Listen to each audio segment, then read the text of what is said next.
Anshu Recording Studio.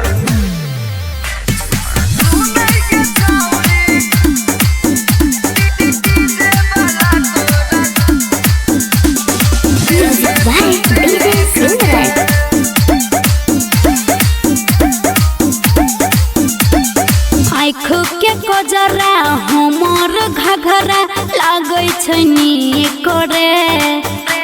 रे आँख के कजरा हमर घघरा लागै छै नी करे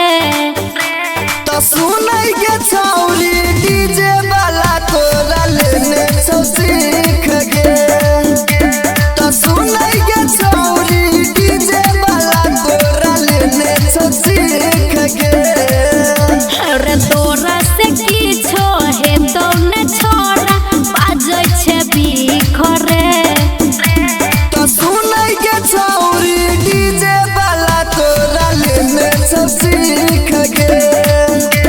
तो सुनै के छौरी डीजे वाला तोरा लेने छौ सीख गे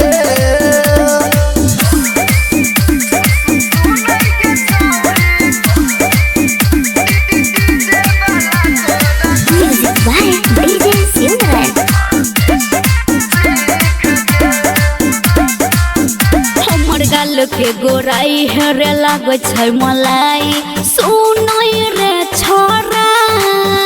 एना बाजे नै तू छौरी लेने छौ छु सौसे बदन तोरा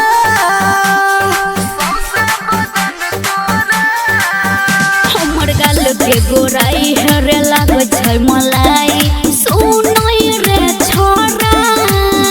एना बाजे नै तू छौरी लेने छौ छु सौसे बदन तोरा रे सुर हो सिंगार सुनै रे छोरा लागै छै फीका तो सुनै के छौरी डीजे वाला तोरा लेने छौ सीख गे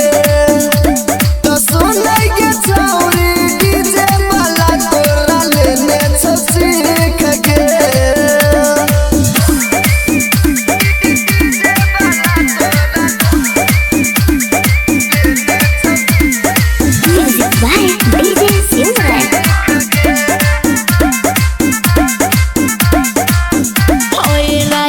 विजय तो कथी के भय सुनै रे छोरा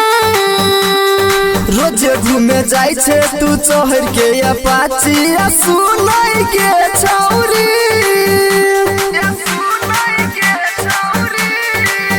होय राइटर विजय तो कथी के भय सुनै रे छोरा